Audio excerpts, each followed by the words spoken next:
প্রিয় BA third সেমিস্টারের ছাত্রছাত্রীরা, তোমাদের যাদের এডুকেশনে মাইনর পেপার এডুকেশন চুজ করেছো যারা, তাদের সিলেবাস নিয়ে তোমরা বলেছিলে আলোচনা করতে।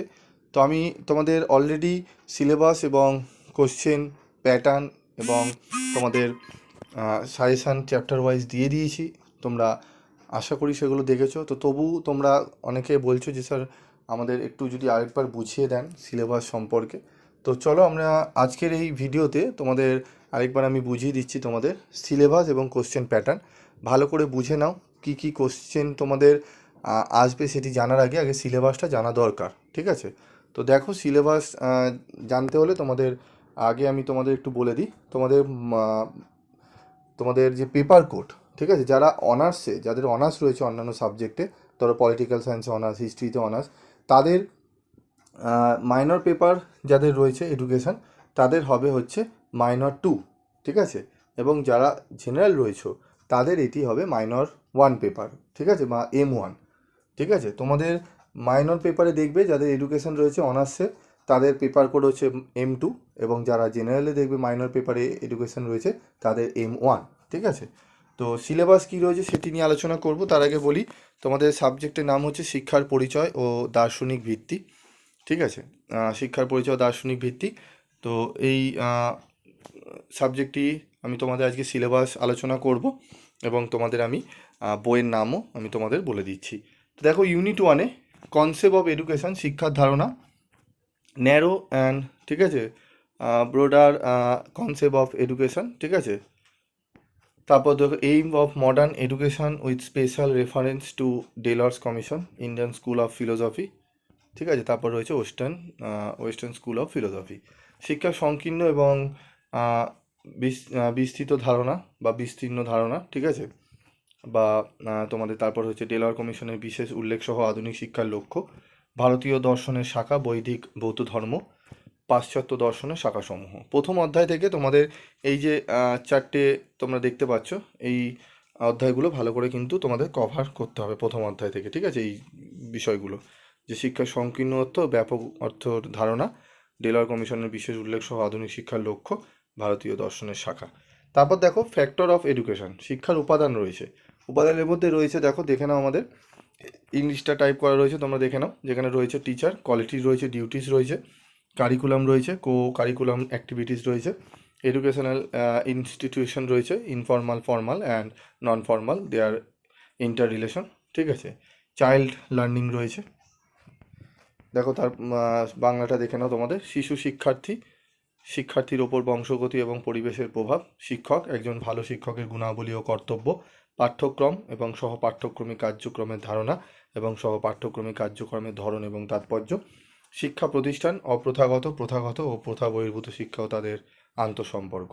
তারপর দেখো, ইউনিট 3-তে রয়েছে শিশুকেন্দ্রিক এবং খেলাভিত্তিক শিক্ষা, ঠিক আছে? যেখানে রয়েছে concept of child centrism in education, characteristics রয়েছে এবং সিগনিফিকেন্স রয়েছে, এবং কনসেপ্ট রয়েছে প্লে অ্যান্ড ওয়ার্কের, ক্যারেক্টারিস্টিক্স রয়েছে play way in education, kindergarten এবং মন্টেসরি এবং প্রজেক্ট মেথড। শিক্ষায় শিশুকেন্দ্রিকতার ধারণা, শিক্ষায় শিশুকেন্দ্রিকতার বৈশিষ্ট্য ও তাৎপর্য রয়েছে, খেলা এবং কাজের ধারণা রয়েছে, ক্রিয়াভিত্তিক শিক্ষার বৈশিষ্ট্য, কিন্ডার গার্ডেন, মন্টেসরি প্রকল্প পদ্ধতি, এগুলো রয়েছে। তো এগুলো ভালো করে তোমাদের কিন্তু সিলেবাসটা তোমরা খাতায় নোট করে ভালো করে জেনে নেবে, ঠিক আছে? এগুলো যে বললাম, এগুলো লিখে নিয়ে তোমরা লিখে নেবে, সেগুলো একটু ভালো করে তোমরা জানার চেষ্টা করবে, ঠিক আছে? এরপর দেখো, আমাদের কোন রাইটারের আমরা বই কিনবো, তার সেটি বলার আগে আমি তোমাদের কোশ্চেন প্যাটার্নটা একটু বলে দিই। কোশ্চেন প্যাটার্ন রয়েছে, দেখো 3টি 10 নম্বরের প্রশ্ন তোমাদের করতে হবে, যেটি 500 শব্দের মধ্যে উত্তর লিখতে হবে, 4টি দেওয়া থাকবে। 5টি মিডিল কোশ্চেন অ্যান্সার করতে হবে, ঠিক আছে? তোমাদের 5টি করতে হবে, 6টি দেওয়া থাকবে, এবং 10টি 2 নম্বরের প্রশ্ন করতে হবে। তো এই মিলিয়ে টোটাল তোমাদের পরীক্ষা হবে, দেখো 30, 20, 25, 30, 20, হ্যাঁ 25, তাহলে হচ্ছে তোমার 75 মার্কস। 75 মার্কসে তোমাদের কিন্তু পরীক্ষা হবে, যার মধ্যে তোমাদের 23 তুলতে হবে পাস করার জন্য, ঠিক আছে? এবার তোমাদের বলবো তোমরা বই কিনতে পারো। দেখো আমার কাছে যে বইগুলো এসছে, ঠিক আছে, তার মধ্যে একটি বই তোমাদের আমি দেখাবো, বা তোমাদের রীতা পাবলিকেশনের টেক্সট বই রয়েছে, সেই বইটি কিনতে পারো। এবং তোমরা ফার্স্ট সেমিস্টারে এখন বেরিয়েছে বইটি, ঠিক আছে, আরামবাগ বুক হাউস, ঠিক আছে, সেটি নতুন এসছে আমার কাছে বইটি, খুবই ভালো বই, সাজানো গোছানো রয়েছে। বইগুলো কিনতে পারো, সামনে তোমাদের রাখতে পারো। তবে আমি তোমাদের জন্য এই বইগুলো অবশ্যই তোমরা কিনবে, এবং তার সাথে আমি তোমাদের জন্য স্টাডি মেটেরিয়ালও করেছি। অনেকে তোমরা অনেক সময় কী হয়, বই কেনো, বই থেকে ঠিকমতো গুছিয়ে তোমরা ঠিক করতে পারো না, বা অ্যান্সার কতটা হবে স্যার, বা এই কোশ্চেনের অ্যান্সার কোথায় খুঁজে পাচ্ছি না। তো তার জন্য আমি তোমাদের কী করেছি, একদম সোজা সরল ভাষায়, বইয়ের তো উত্তর থাকবেই যেরকম, সেগুলো তো অবশ্যই তোমরা পড়বে। তার সাথে আমি যে উত্তরগুলো কোয়ালিটির তোমাদের সাজিয়েছি, যে ইবুক তৈরি করেছি, সেগুলো তোমরা পড়লে যারা এডুকেশনে ভয় পাও, যারা অ্যান্সার করতে ভয় পাও, তারাও ভালো করে পড়া করে নিয়ে ভালো রেজাল্ট করার মতো সেইভাবে নোটস কিন্তু তৈরি করা হয়েছে। তোমরা 2-4টে স্যাম্পল দেখলেই বুঝতে পারবে। আমাদের এই চ্যানেলের মারফতে তোমাদের দেওয়া হবে উত্তরগুলো, তোমরা দেখে নেবে, দেখে তোমরা বুঝতে পারবে। তোমরা চাইলে স্টাডি মেটেরিয়ালটা সংগ্রহ করে নিতে পারো, এবং সাথে বই তোমরা দুটো মিলিয়ে করতে পারো। বা অনেকে যদি মনে করো না স্যার আমরা বই কেনার মতো সামর্থ্য নেই, বই কিনতে পারবো না, স্টাডি মেটেরিয়াল খুব কম রেগুনেশন আমরা সংগ্রহ করে পড়বো, করতে পারো। আমি গ্যারান্টি দিচ্ছি তোমরা 85 থেকে 90% যদি ভালো করে পড়ো, ভালো করে গিয়ে খাতায় লিখতে পারো, একদম নাম্বার তোমরা পাবেই।